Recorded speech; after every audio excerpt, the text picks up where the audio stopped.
Le Centre international de la pédagogie d'entreprise vous présente son jeu sur la résolution de problèmes.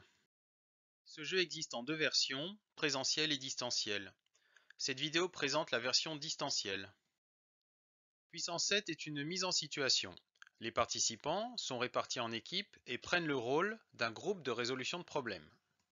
Leur entreprise fait face à une augmentation des insatisfactions des clients car ceux-ci ne sont pas livrés en temps et en heure, et ce, sur différentes tournées de livraison.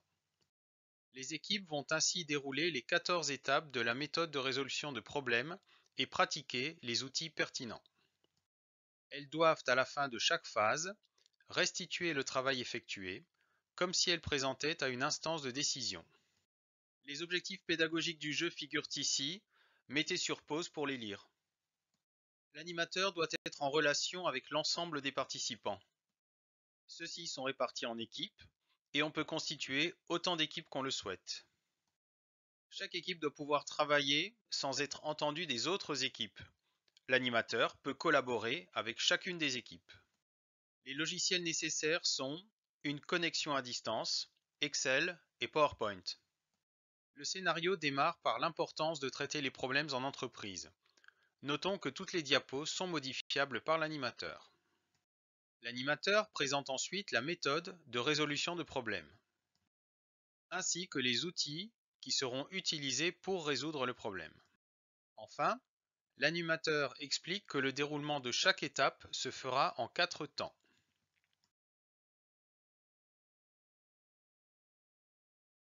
Le cas est présenté à l'aide d'un diaporama sonorisé d'environ 4 minutes, ici en accéléré. Il présente l'entreprise,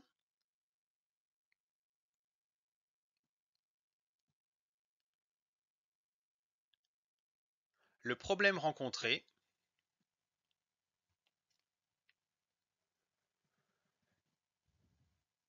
l'étude demandée aux équipes,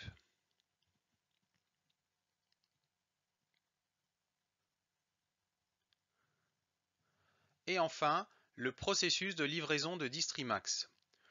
Celui-ci permet de comprendre les mouvements physiques d'une part et les transactions administratives d'autre part. Cette bonne compréhension du processus aidera les équipes à remonter aux causes racines et à déterminer des actions correctives et préventives de qualité.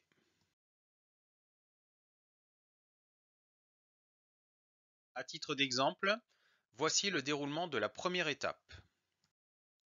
L'animateur présente la situation initiale.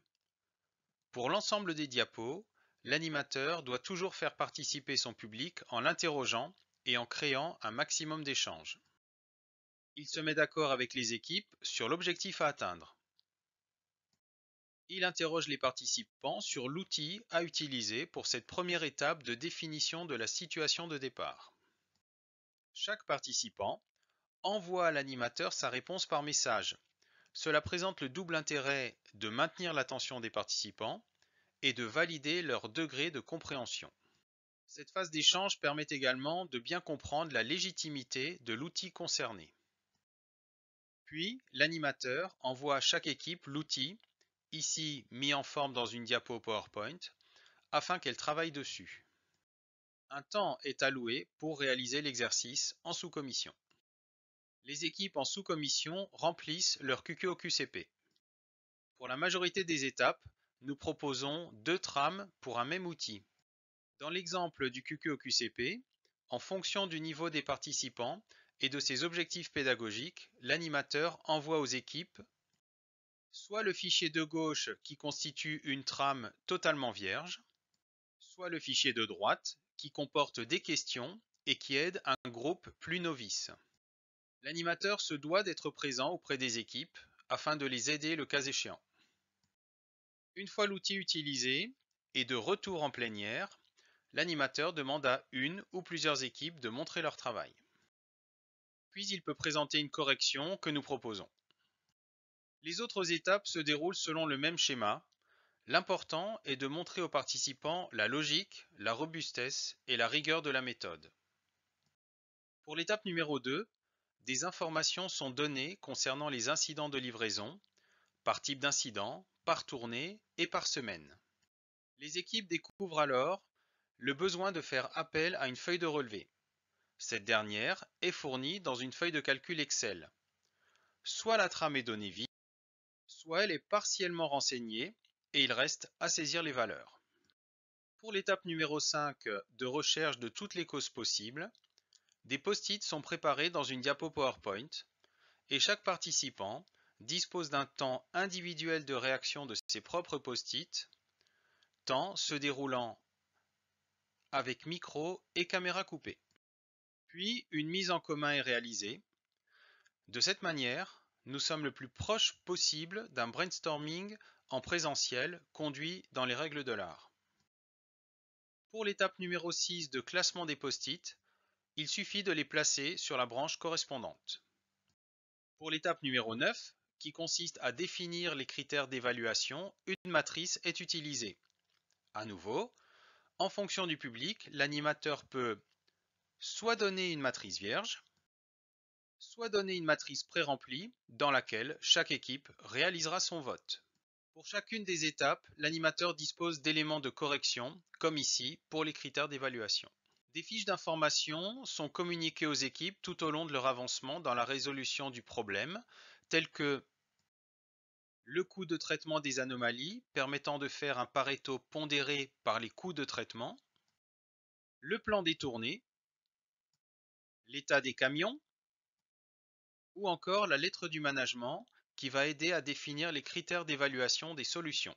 En fin de jeu, l'animateur réalise une synthèse sur la méthode de résolution de problèmes ainsi que sur les outils. L'animateur pourra également envoyer à chaque participant un dossier d'une vingtaine de diapos récapitulant la méthode et les outils. Sont également disponibles dans le jeu un quiz de validation des acquis comprenant 10 questions, une trame de dossier de restitution, document élaboré par chaque équipe et rendu à l'animateur une dizaine de jours après la formation. Voici les principaux concepts abordés tout au long du jeu. Le jeu comprend un guide d'animation présentant les modalités de mise en œuvre du jeu, ainsi que les modalités d'animation du jeu. Il comporte également une clé USB avec l'ensemble des fichiers d'animation, diaporamas d'animation et fichiers complémentaires. Le scénario démontre l'intérêt d'une méthode pour résoudre un problème. Rien n'est laissé au hasard et les étapes se suivent logiquement. Les outils utilisés sont représentés sur des trames, Excel ou PowerPoint, de manière visuelle, ce qui permet aux équipes de restituer de manière participative. La méthode utilisée est très structurée et donc structurante. Elle est facilement appropriée par les stagiaires. Le jeu est totalement transverse au service de l'entreprise. Tout le monde est concerné et peut être impliqué dans un groupe de résolution de problèmes. Voici quelques témoignages de personnes ayant vécu le jeu.